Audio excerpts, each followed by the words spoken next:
Buenos días, tengan todos ustedes. Les envío un cordial saludo desde México. Eh, Soy el doctor Emilio Emanuel Escura Cruz, un médico pediatra, y agradezco en esta oportunidad en que nuestros anfitriones, los licenciados Rosana Sánchez y Johnny Márquez, nos han conjuntado para lograr actualizarnos en el conocimiento neonatal. Gracias por ese gran esfuerzo que realizan año con año para llevar sus conocimientos y lo más actualizado a todo Latinoamérica en el campo de la neonatología.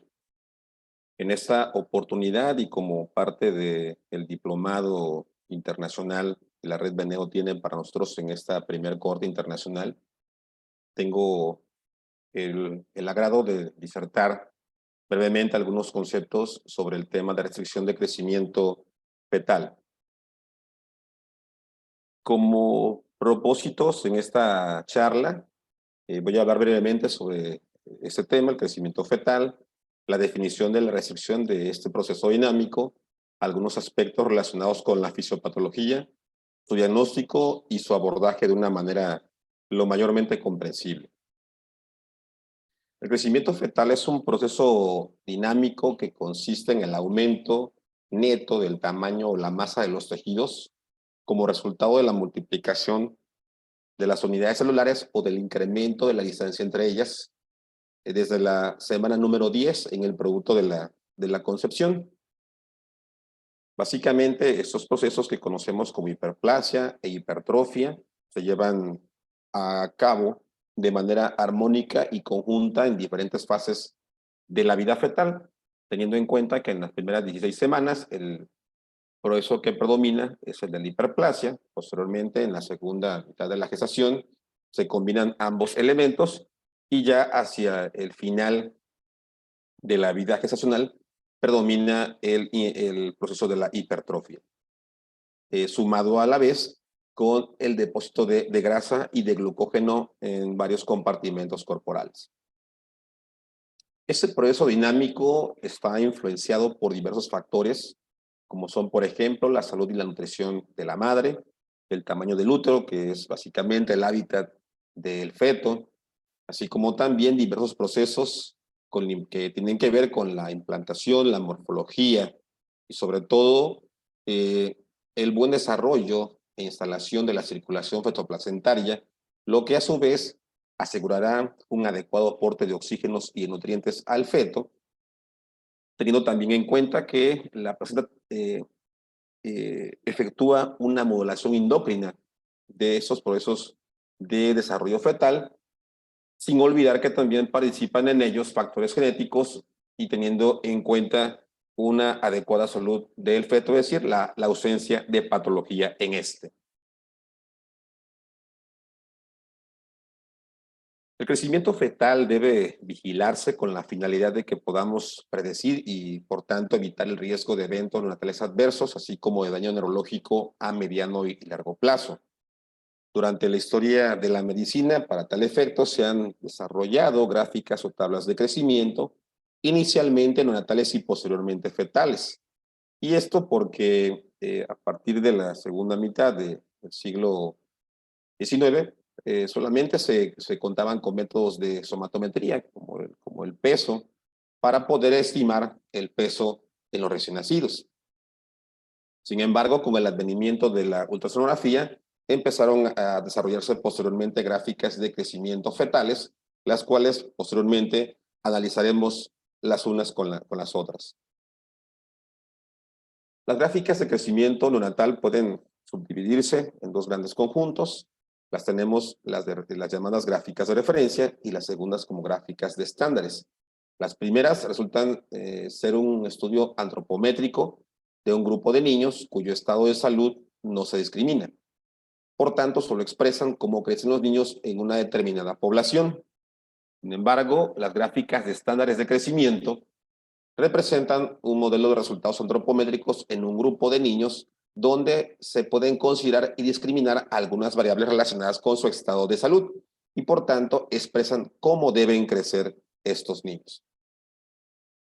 Haciendo un poco de historia, una de las primeras gráficas de crecimiento que todos conocemos es la de la doctora Lula Lubchenco y colaboradores, publicada en el año de 1966 y que básicamente constituye una gráfica de referencia. Esta fue obtenida de un estudio retrospectivo multicéntrico de más de 4,000 recién nacidos con edades gestacionales comprendidas entre los 26 a 42 semanas de gestación, sin discriminación de géneros ni de variables del estado de salud. El sesgo que estas gráficas pueden tener pueden sustentarse en que solamente se realizaron en la población de un solo país y utilizaron como una referencia las fechas de última menstruación, teniendo en cuenta que esta en un momento dado podría no ser lo más certero posible. Las siguientes gráficas de crecimiento neonatal son las de la autora Tanis Fenton y colaboradores, en su edición más actualizada, publicada en el 2013.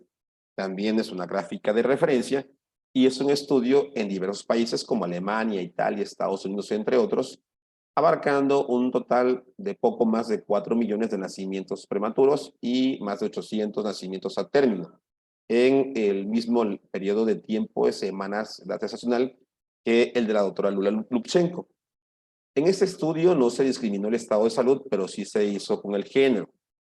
El sesgo que podrían tener esas gráficas de crecimiento es que se realizó en una población de países desarrollados, en donde podemos deducir que el estatus socioeconómico puede influir en los resultados de dichos estudios. Sin embargo, utilizó no solamente la fecha de última menstruación, sino que también utilizó el ultrasonido para determinar la edad fetal a partir de la 8ª a 14ª semana de edad gestacional como un punto de referencia. Y tenemos las que solemos utilizar en Latinoamérica, que son las gráficas de crecimiento neonatal de la Organización Mundial de la Salud, publicadas en el año 2006, consideradas como gráficas de crecimiento estándar, en donde dichas tablas derivan de un estudio de diversos países, en donde al menos un país es de un continente distinto y comprendió lactantes amamantados sin discriminar el estatus socioeconómico, pero sí diversas patologías o algunos factores como el ser hijo de madres fumadoras, la altitud por encima de los 1.550 metros a nivel del mar y algunas complicaciones prenatales. No aborda o no comprendió nacimientos prematuros, sino que se les abordó hasta que estos alcanzaron las 40 semanas de vida corregida, siendo el posible sesgo de estas gráficas. Ya hablando sobre gráficas de crecimiento fetal, como propiamente dichos, también tenemos gráficas de referencia y gráficas de estándares de crecimiento al respecto, al igual que en las neonatales. Sin embargo, tenemos dos grupos de gráficas de crecimiento fetal más. Las primeras son las gráficas de crecimiento personalizado, en las cuales los percentiles se ajustan para un conjunto de rasgos que pueden estar asociados con el peso al nacimiento, como pueden ser la raza, la paridad, el sexo, la altura y el peso de la madre. Y un enfoque mucho más novedoso lo constituyen las gráficas de crecimiento individualizado, en las cuales se calcula una trayectoria de crecimiento fetal en función de dos mediciones anteriores. Como por ejemplo, en este caso, se realizaron las mediciones ultrasonográficas del crecimiento o de la circunferencia cefálica, de la circunferencia abdominal, en relación a 2 o 3 mediciones anteriores, y posteriormente se hizo una proyección de cómo debía ser la velocidad de crecimiento en el feto en cuestión para determinar si alcanzaba su máximo potencial del mismo. En alusión a esto, tenemos 3 principales grupos de gráficos de crecimiento fetal en la actualidad que podrían utilizarse. Las primeras son del NICDH de Estados Unidos, que se consideran gráficas de crecimiento fetal de referencia. Es un estudio que se realizó, que comprendió 4 grupos étnicos de 12 regiones de Estados Unidos y cuya fórmula de peso estimal fetado se basó en la longitud del fémur, en la circunferencia cefálica y en la circunferencia abdominal. También están las gráficas de crecimiento fetal de Interval 21, que también se consideran gráficos de referencia. Sin embargo, este estudio se realizó en 8 países, Brasil, China, India, Italia, entre otros, Sin embargo, la fórmula utilizada para estimar el peso fetal se basó únicamente en la circunferencia cefálica y abdominal. Y por último, las gráficas de referencia de crecimiento fetal de la Organización Mundial de la Salud, que comprendió diversos resultados en 10 países, Argentina, Brasil, República Democrática del Congo, Dinamarca, etcétera, en donde, al igual que en las gráficas de crecimiento de la NICDH, su fórmula de estimación del peso fetal se basó en los 3 parámetros ya conocidos. Y de hecho, esta es una de las gráficas que se recomienda con mayor frecuencia para Latinoamérica por compartir la cercanía o porque nuestros países suelen ser vecinos, luego podríamos compartir ciertos rasgos genéticos o étnicos con algunos de los países en donde se hizo dicho estudio.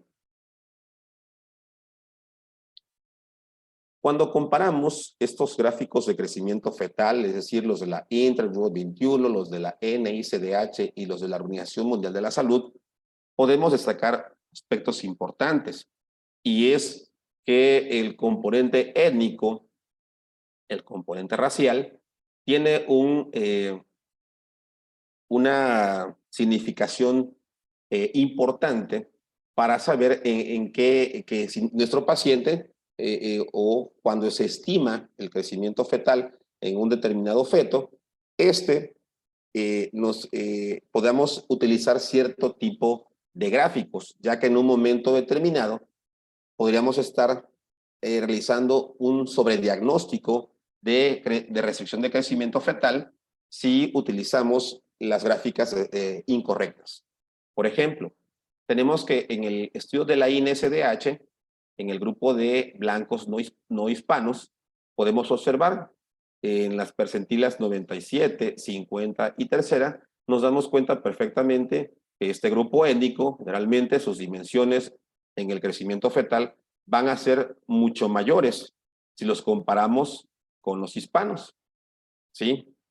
Y de igual manera podemos observar que generalmente la Organización Mundial de la Salud o las gráficas o los percentilos que derivaron de las gráficas de crecimiento de la Organización Mundial de la Salud son inclusive mucho menores a los de la raza blanca no hispánica que se reportaron en la NICDH.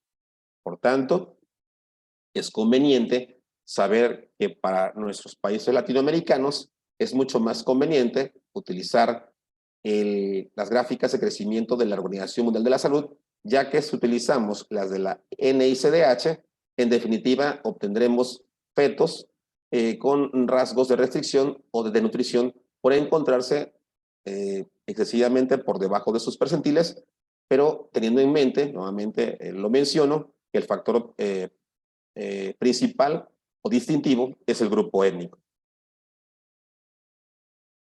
Y otro rasgo muy importante o una situación muy importante que debemos diferenciar es que las gráficas de crecimiento neonatal y las gráficas de crecimiento fetal pueden discordar. Generalmente las gráficas de crecimiento fetal pueden estar por encima de los 100 gramos en sus percentilos correspondientes con las gráficas de crecimiento neonatal cuando se les compara a partir de la semana 24 de gestación. Y esto porque debemos tener en cuenta que las gráficas de crecimiento neonatal son obtenidas por somatometría, son obtenidas por pesos.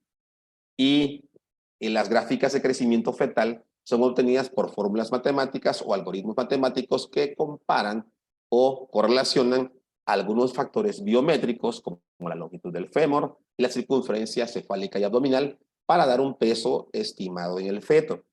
Por tanto, es importante discernir que dichas gráficas no van a ser parecidas y por tanto, cuando evaluemos fetos, debemos utilizar gráficas de crecimiento fetal y cuando valoremos neonatos, también debemos valorar gráficas de crecimiento neonatal. Es decir, no podemos utilizar o extrapolar las unas con las otras. Y esto es también muy importante de tener en mente, ya que cuando tengamos a un feto pequeño para la edad gestacional, estamos hablando de feto, en ocasiones cuando este feto nazca, es decir, cuando se convierta en neonato, ¿sí? es posible que no entre dentro de la categoría de neonato pequeño para la edad gestacional, precisamente por esa discordancia. Por eso es importante tener esto en mente, de que cada gráfica se va a utilizar para la etapa de la vida en la que esté transcurriendo dicho individuo. Ahora bien, definimos la restricción del crecimiento fetal como la incapacidad del feto para alcanzar su potencial de crecimiento debido a un factor patológico con diversas etiologías, principalmente en tres, pero en la que destaca la disfunción placentaria, aunque también pueden existir causas maternas o fetales. Esa es la definición que dan diversas asociaciones, como por ejemplo la Federación Internacional de Ginecobstetricia, el Colegio Americano de Ginecobstetricia, la la Sociedad de Medicina Fetal y también la Sociedad Internacional de Ultrasonido Ginecobstétrico. Sin embargo, para una mejor comprensión, me atreví a añadir unos conceptos importantes que enmarcan con mayor precisión la comprensión de la restricción de crecimiento fetal. Y a este concepto debemos sumar que estos fetos van a presentar datos de adaptación cardiovascular y o también de nutrición sumados a un alto riesgo de eventos prenatales adversos. La restricción de crecimiento fetal ocurre en hasta el 10% de los embarazos y puede ocupar el segundo lugar después del nacimiento paterno como la causa más común de morbilidad y de mortalidad infantil. Por principio de cuentas, utilizaremos en primera instancia la desviación estadística del peso fetal estimado o del perímetro abdominal en una referencia basada en la población con un umbral típico por debajo del percentil 10. Cuando tomemos en cuenta esta desviación por debajo del percentil 10, solo podemos acuñar hasta este punto el concepto de feto pequeño para la edad gestacional, el cual implica riesgos de restricción. Sin embargo, este concepto por sí solo no define que estemos ante la presencia de restricción del crecimiento fetal. Como dije, tienen que presentarse datos de adaptación cardiovascular y o de nutrición con riesgo de eventos prenatales adversos. Las causas, como dije, se engloban básicamente en tres grupos. Las de origen materno predominan principalmente los trastornos hipertensivos en el embarazo, enfermedades cardíacas o de los vasos sanguíneos, diabetes mellitus, anemia, de nutrición, obesidad, consumo de alcohol, drogas y hábito tabáquico. En el origen fetal destacan principalmente los embarazos múltiples, y adelantando que en ese tema o en esta charla no vamos a hablar sobre la restricción de crecimiento restricción de crecimiento fetal en embarazos múltiples, porque sería un tema muy aparte. Vamos a hablar únicamente sobre embarazos con productos únicos. También dentro de las causas de restricción de crecimiento fetal destacan las infecciones intrauterinas con todas las comprendidas dentro del espectro SCORCH, los defectos de nacimiento, como por ejemplo cardiopatías congénitas, gastrosquisis, etcétera, o también algunas genopatías. Y también se encuentran las causas de origen placentario, en donde destacan trastornos de perfusión y difusión placentaria o alteraciones del cordón umbilical. Es importante, como había comentado, que distingamos los dos conceptos, es decir, que feto pequeño para la edad gestacional no es lo mismo que un feto con restricción del crecimiento. Podemos tener, por ejemplo, un feto pequeño para la edad gestacional, es decir, que se encuentre su peso fetal estimado o su circunferencia abdominal por debajo de la percentila 10.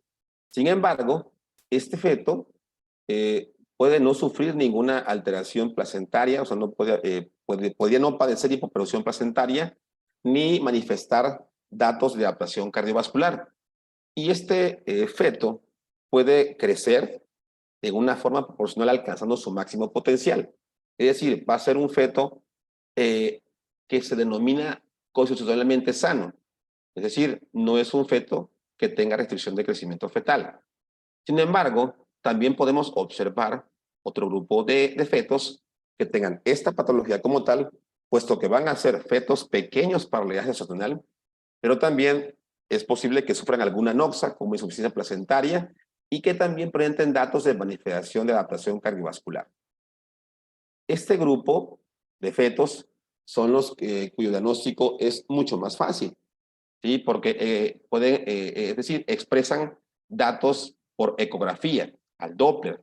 Sin embargo, existe otro grupo de fetos que también sufren noxas que conllevan a restricción del crecimiento.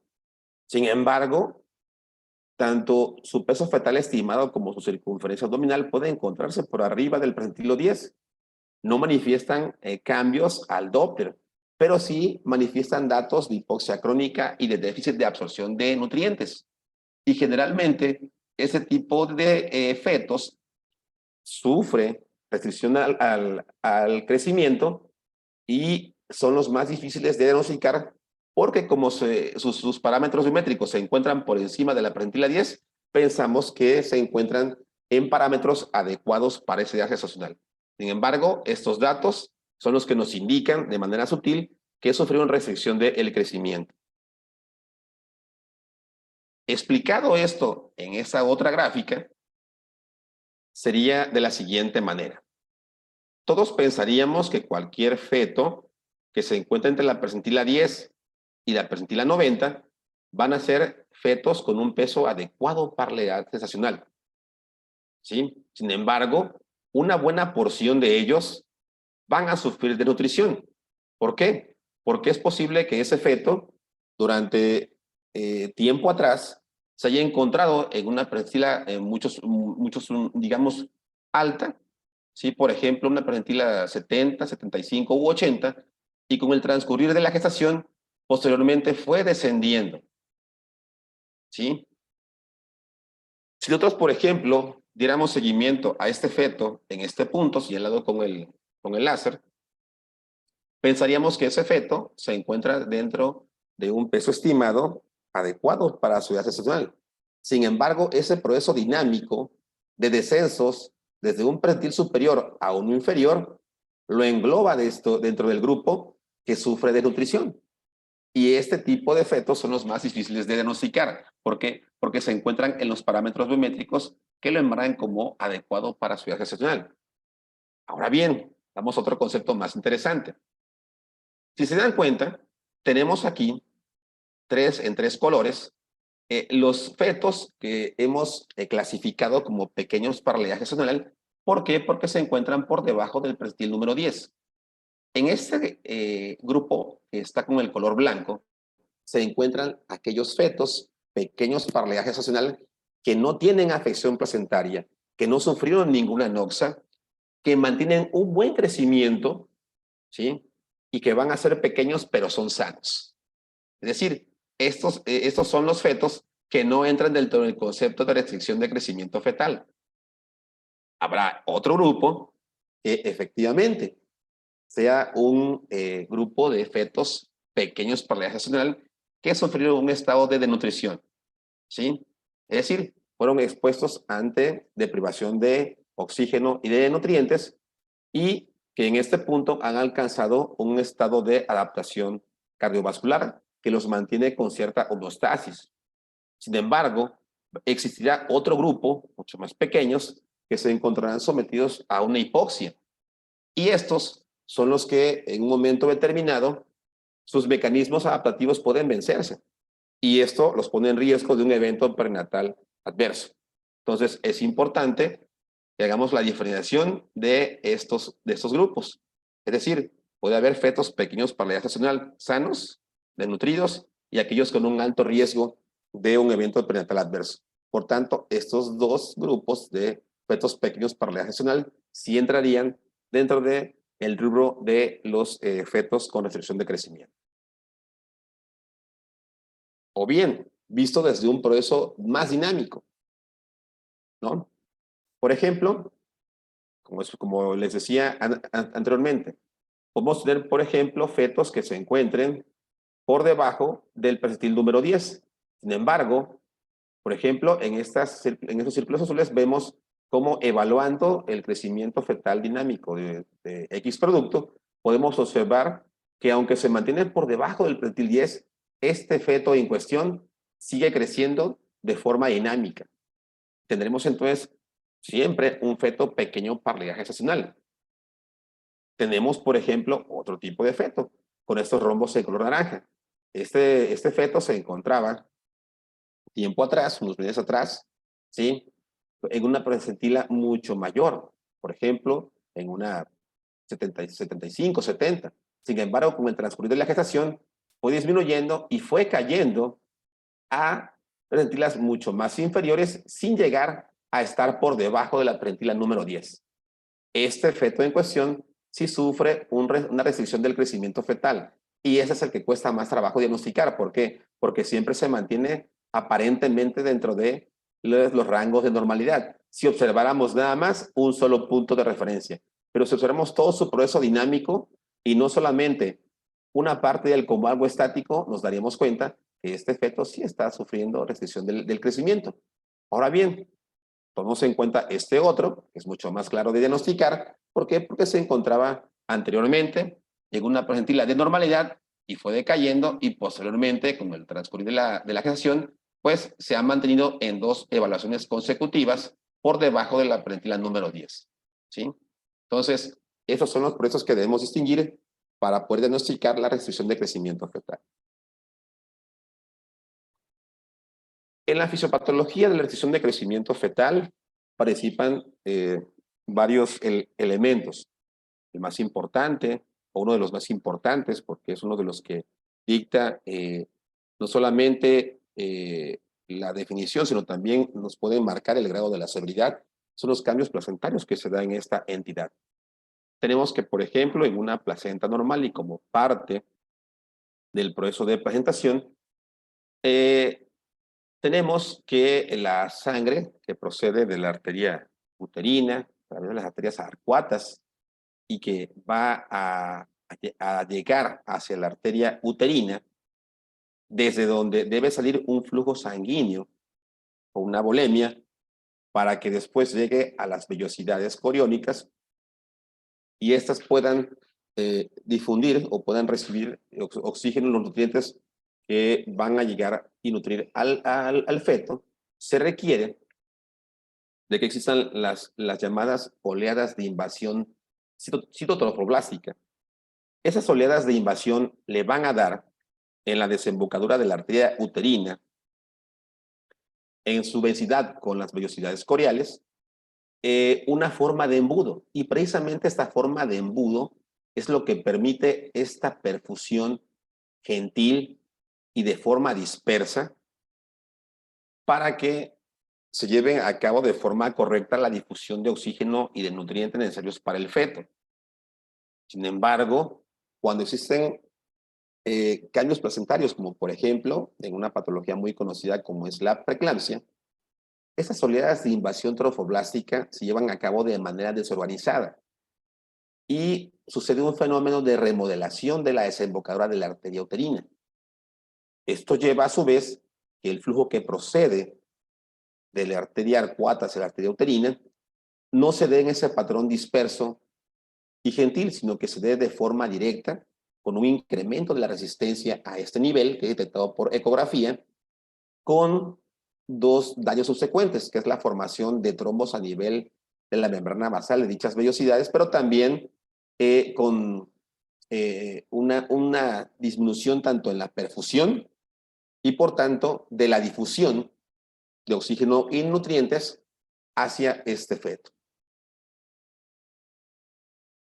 Por tanto, ante este daño, ante esta injuria placentaria, el feto debe adaptarse a la falta de oxígeno y a la deprivación de nutrientes.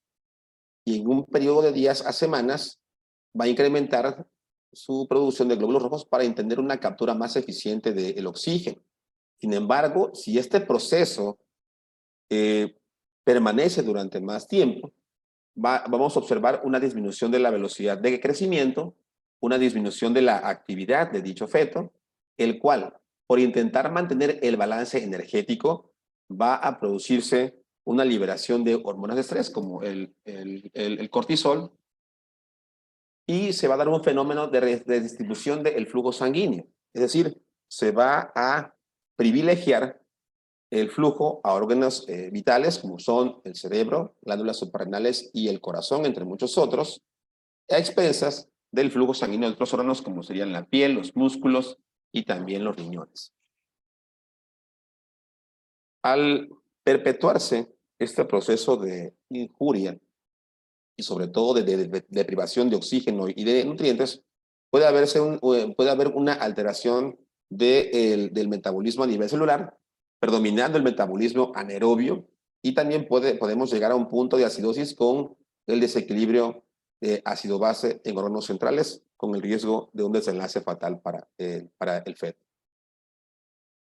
Explicado de otra manera, una afección placentaria o una noxa va a originar una deprivación de oxígeno y de nutrientes en el feto, lo cual conlleva a una disminución de grasas y de glucógeno fetal, lo que a su vez originará la detención del crecimiento de este feto, y el parámetro ecográfico que denota o refleja a tal fenómeno es la disminución de la circunferencia abdominal, ya que el hígado, que es el órgano de mayor dimensión en estas edades, disminuye su tamaño porque en él disminuye el depósito sobre todo del glucógeno.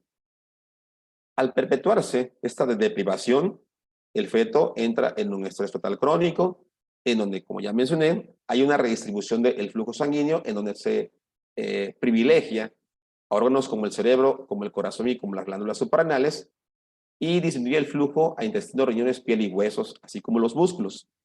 En este respecto, puede suceder oligohidramnios en el paciente, pero si se perpetúa esa deprivación de oxígeno y de nutrientes, los mecanismos de homeostasis pueden verse superados y puede esto llevar a la muerte del feto.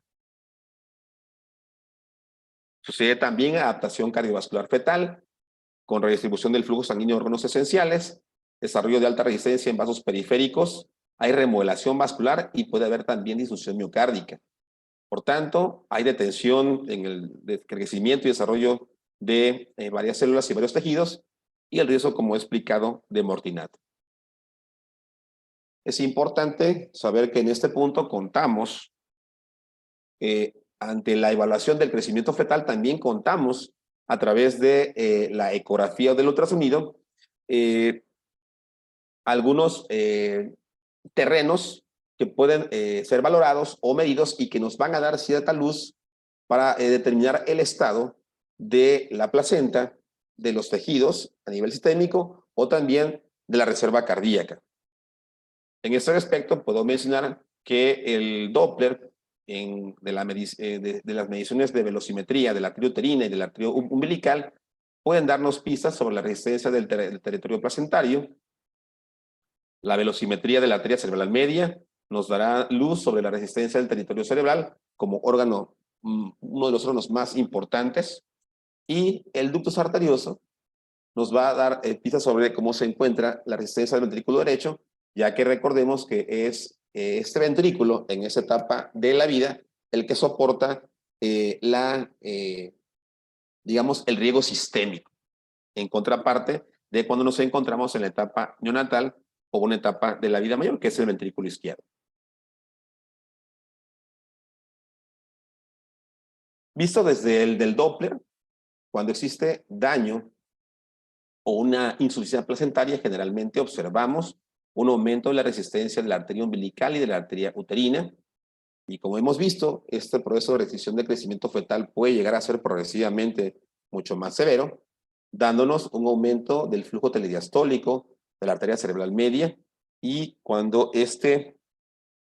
llegamos a este punto y este mecanismo de adaptación es vencido, podemos pasar a otro mucho más grave o más severo, que es el ductus venoso con flujo reverso, en donde la reserva cardíaca de este feto puede verse superada si no se interrumpe el embarazo. Por tanto, y resumiendo, podemos decir que en el crecimiento fetal normal, la evaluación de este desarrollo vamos a hacerlo a través de diversos mediciones o valoraciones, como por ejemplo la biometría. Ya dijimos, ya mencionamos el primer aspecto o medida biométrica que tomamos en cuenta, que es el peso fetal estimado y también la circunferencia abdominal.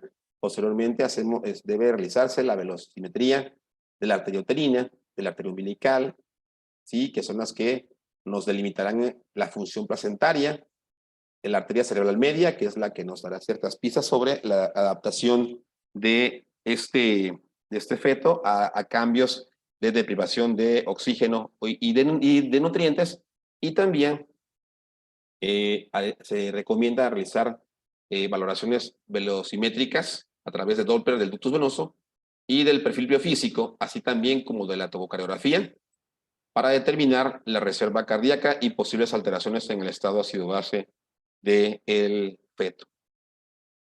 De esto se desprende que, hablando propiamente de la restricción de crecimiento fetal, existen dos grandes grupos, separados por un límite de edad que denota la prematuridad extrema, que son las 32 semanas. Hablamos de restricción de crecimiento fetal temprana en aquellos casos en los que se diagnostica o se presenta en una etapa menor a las 32 semanas, en donde el principal problema es el manejo, dado que los productos obtenidos son extremos prematuros. Y de ello deriva la alta mortalidad y la alta morbilidad de estos productos. Generalmente, este tipo de restricción de crecimiento fetal está altamente relacionada con trastornos de hipertensión en el embarazo hasta en un 70%. Dichos productos suelen ser físicamente muy pequeños y van a darse los siguientes cambios ecográficos de forma progresiva. Generalmente vamos a observar un incremento en la resistencia tanto de la arteria uterina como de la arteria umbilical, puesto que la primera noxa o el primer evento que sucede es el daño placentario. Posteriormente vamos a observar una disminución de la resistencia de la arteria cerebral media para intentar readaptarse, es decir, para hacer esa adaptación del flujo a órganos vitales. Sin embargo, si estos procesos suceden, pueden darse, por ejemplo, también algunos cambios en el Doppler de forma tardía que nos van indicando que este feto está en riesgo de un evento perinatal adverso. Es decir, podemos observar posteriormente un flujo diastólico en la arteria umbilical ausente o reverso, y posteriormente, si llegamos a observar una onda A en el ductus venoso ausente o reversa, eso nos indicará una baja reserva cardíaca y un riesgo muy elevado de que este feto tenga un evento perinatal adverso, más aún si lo somos a un perfil biofísico anormal o también a la presencia de desaceleraciones. En contraparte, en la restricción de crecimiento fetal tardía, que se presenta por encima de las 32 semanas, es el tipo más frecuente, con un 70%. Los fetos no siempre son de tamaño pequeño, pero tienen una velocidad de crecimiento reducida. Aquí el principal problema es el diagnóstico, precisamente porque de forma organoléptica o de forma visual, estos fetos parecieran no verse pequeños para el gestacional. Y es por ello, como mencionaba, su principal problema es el diagnóstico. En este grupo, la mortalidad y la morbilidad suele ser baja, y en este caso, los desórdenes de hipertensión durante el embarazo solamente originan el 18%.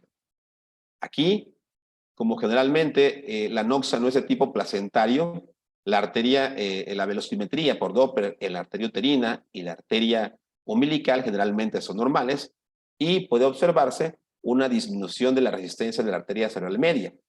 Los cambios, o digamos, si se realiza una velocimetría del ductus venoso, este puede ser normal, y generalmente, cuando se llega a un punto de severidad, esto puede ser observado por un perfil biofísico anormal, el cual en este caso muchas veces determina el periodo de tiempo en el cual debe interrumpirse el embarazo.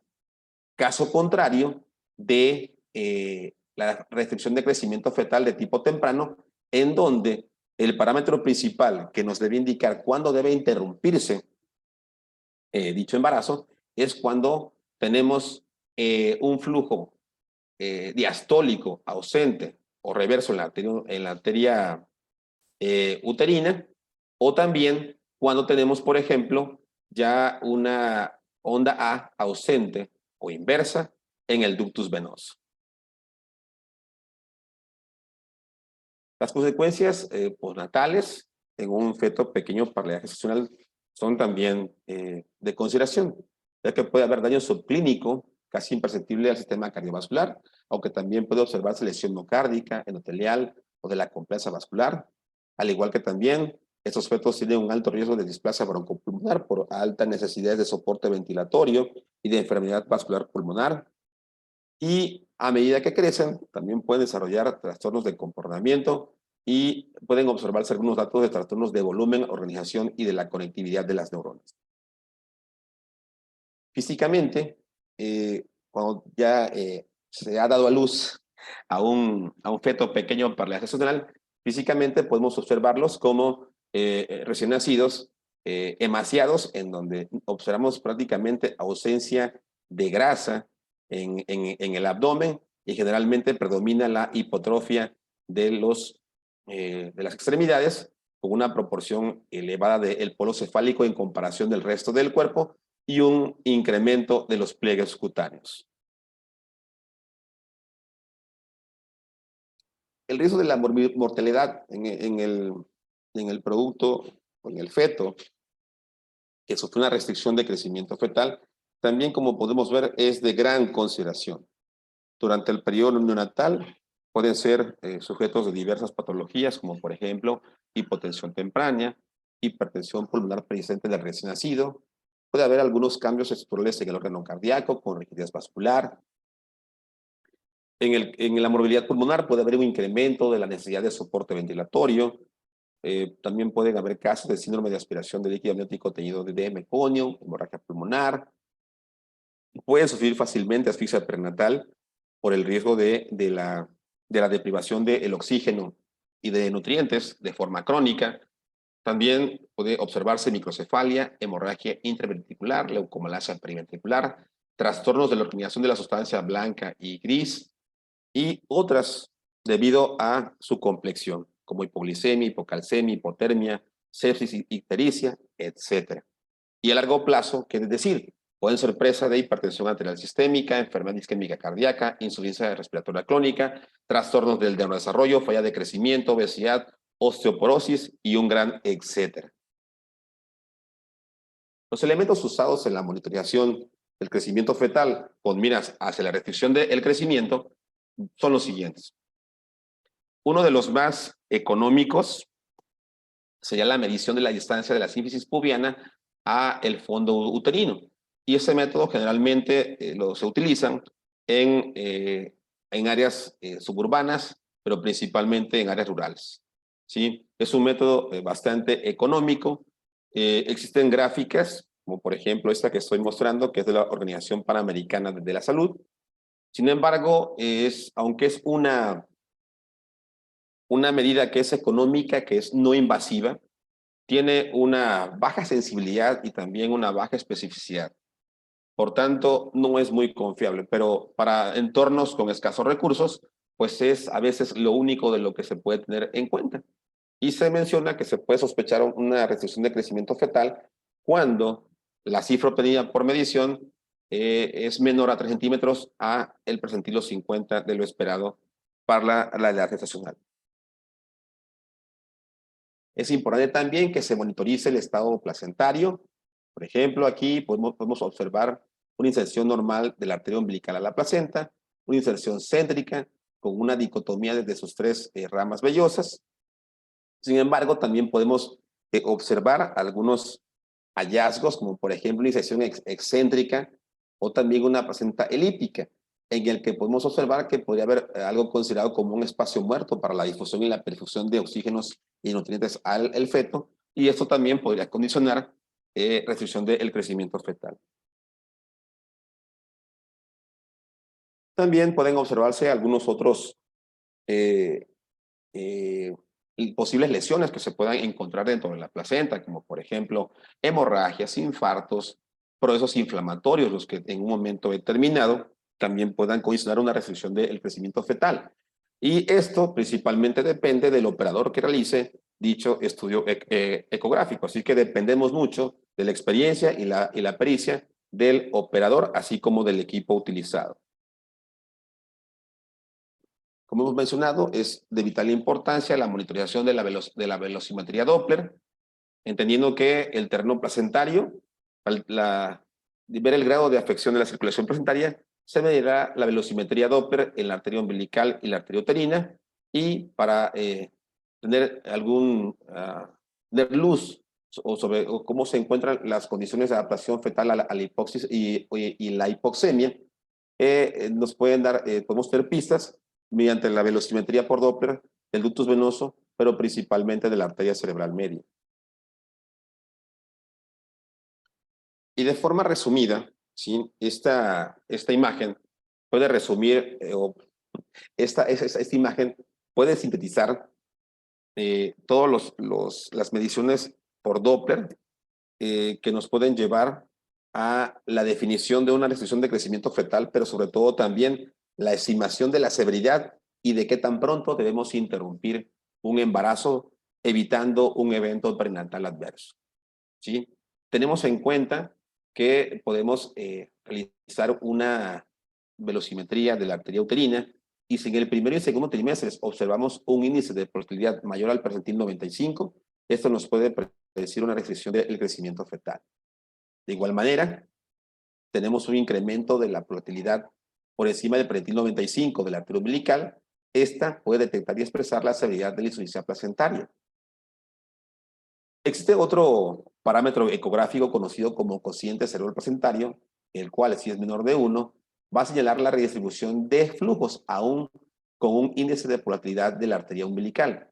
Este cociente cerebral placentario también es importante porque es uno de los fenómenos que nos indica la adaptación del feto a la deprivación de oxígeno y de nutrientes. Y otro de ellos, que es el Doppler de la arteria cerebral media, el cual puede detectar y expresar redistribución de hemodinámica fetal y, como bien dije, la adaptación fetal a la hipoxemia, teniendo en cuenta los límites de la prematurez, que son los que nos definen si estamos ante una restricción de crecimiento temprano o precoz y uno tardío. Y el último de ellos, que es la velocimetría del ductus venoso, es el que detecta y expresa el grado de reserva cardíaca, es decir, que expresa la descompensación de los mecanismos adaptativos a la hipoxia fetal, y si existe un compromiso severo de este parámetro, es decir, cuando existe una onda A reversa, este parámetro es el que nos indique la interrupción del embarazo aún en prematuros extremos. Por tanto, tenemos en cuenta que en el retraso de crecimiento fetal precoz, como dijimos, la incidencia generalmente es baja, el grado de insuficiencia placentario es elevado, la hipoxia es franca y va a generar adaptación vascular. La tolerancia fetal a la hipoxia es alta, sin embargo, hay un deterioro progresivo antes de la muerte. Los resultados perinatales son malos o muy malos, con una alta mortalidad y morbilidad neurológica mucho más franca. Su detección es mucho más fácil porque se disponen de más parámetros o se manifiestan más parámetros ecográficos que permitan su identificación. Su manejo es más difícil, como hemos comentado, por la prematurez y está altamente asociada con la preeclampsia. Por contraparte, el retraso de crecimiento fetal tardío es aquel que se presenta por encima de la semana 32, su incidencia es elevada, su grado de insuficiencia placentaria es mucho menor, la hipoxia es sutil, por lo que aquí no hay adaptación cardiovascular, la tolerancia fetal a la hipoxia es baja, con una secuencia muy poco clara de la progresión de estos eventos. Los resultados perinatales son malos en menor proporción, con una menor mortalidad y morbilidad neurológica que es mucho más sutil. Y precisamente, como comentamos, estos fetos, en muchas ocasiones, al no ser pequeños para la edad gestacional, suelen ser de detección difícil. Y su manejo es más expeditivo por una mayor edad gestacional. La definición de los criterios ecográficos de una y otra, ¿sí? Según las diferentes asociaciones y consensos internacionales, es como sigue. La restricción de crecimiento fetal temprana, en ausencia de anomalías congénitas, se va a definir como tenemos una circunferencia abdominal o un peso fetal estimado por debajo del tercer percentil, con un flujo de la arteria uterina, un volumen diastólico ausente. O también cuando tenemos a un feto con una circunferencia abdominal o un peso fetal estimado por debajo del pretil número 10, pero que se combina con datos de un mayor índice de volatilidad por encima del pretil 95, tanto de la arteria uterina como de la arteria umbilical. Y la restricción de crecimiento fetal tardío, que es por encima de la semana 32 y ausencia de anomalías congénitas, esta va a definirse como una circunferencia abdominal o un peso fetal estimado por debajo del pretil número 3, o al menos dos de los tres siguientes criterios. Como tenemos, por ejemplo, una circunferencia abdominal o un peso fetal estimado por debajo del pretil número 10, pero como tenemos una circunferencia abdominal o un peso fetal estimado, usando percentiles de más de 2 cuartiles en percentiles de crecimiento, o también como tenemos una relación o una razón, un ratio cerebral-placentario por debajo del percentil número 5, o un índice de volatilidad de la arteria uterina mayor al percentil número 95. Es importante tener en cuenta que cuando se esté sospechando de una restricción de crecimiento fetal, deben realizarse intervenciones que eviten precisamente un evento perinatal adverso, básicamente la morbilidad y la mortandad de esos productos. Y esto debe realizarse mediante un historial materno detallado, un escaneo ultrasonográfico detallado, es decir, en el cual se pueda revisar la anatomía de tanto de la placenta como la del feto, para descartar precisamente patología placentaria o también síndromes de malformaciones o síndromes malformativos en ese producto. Es indispensable que se realice un escaneo Doppler, ¿sí?, para valorar los terrenos placentarios, sistémico y cardíaco que ya hemos comentado. Es decir, debemos evaluar el estado de la arteria uterina, la arteria umbilical, la cerebral media y el ductus principalmente. También, si se considera necesario, realizar las pruebas serológicas y pertinentes para todas las patologías infecciosas del grupo Scorches, también incluyendo Zika y malaria, según el país o la región en donde nos encontremos. Si contamos con los medios necesarios y si así se considera, también la conducta genética y pruebas genéticas por amniocentesis, valorando también el riesgo-beneficio para el binomio, y para determinar en un momento dado qué tan necesaria es la interrupción del embarazo, realizar la determinación del perfil biofísico, así como de la tococardiografía. En la literatura se mencionan, por ejemplo, la aplicación de medidores pulmonares. Sin embargo, eso es un punto controvertido, ya que generalmente este tipo de fetos con restricción del crecimiento suelen tener niveles de cortisol elevados. Algunos estudios señalan que la administración de estos fármacos son seguros y generalmente tendrían que aplicarse 1 a 7 días antes del nacimiento de estos productos. Y se ha determinado también que la administración de sulfato de magnesio para neuroprotección, definitivamente no hay una evidencia que sustente su uso, ya que generalmente ese tipo de fetos tienen altos niveles de magnesio, por lo que habría también el riesgo de posible intoxicación. De tal suerte que la interrupción del embarazo en la restricción de crecimiento fetal depende primero de la fase y cada una de ellas tiene sus objetivos propios. Por ejemplo, en la restricción de crecimiento fetal y inicio temprano, el objetivo principal es prolongar el embarazo y maximizar la maduración fetal mediante un manejo expectante, bajo una estrecha vigilancia hasta que haya evidencia de cambios en el Doppler que indiquen, ¿sí?, una insuficiencia placentaria severa, como serían un flujo diastólico ausente o reverso en la arteria umbilical, o también baja reserva cardíaca con alteraciones del ductus o anormalidades de la frecuencia cardíaca fetal. Por tanto, en el momento en el que se indica el parto, es decir, que se interrumpa el embarazo en estos casos, el feto podría ya estar experimentando algún grado de hipoxia o de acidosis, por lo que la probabilidad de que tolere el parto es baja y se deba interrumpir el embarazo a través de una cesárea. Y por contraparte, la restricción de crecimiento fetal de origen tardío suele ser menos grave, que es menos probable que haya hipoxia o acidosis fetal en el momento en el que esté indicado el parto. Existen estudios en donde el parto vaginal fue superior al 80% en embarazos inducidos para pequeños con gestacional, con Doppler de la arteria umbilical normal después de la semana 36. ¿Sí?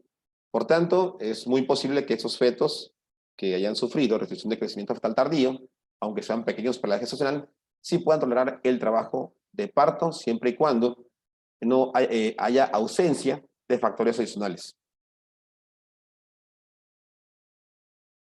Por mi parte sería todo. Agradezco a todos ustedes la posibilidad de compartir conmigo esta charla. Les envío un cordial saludo y seguimos en contacto.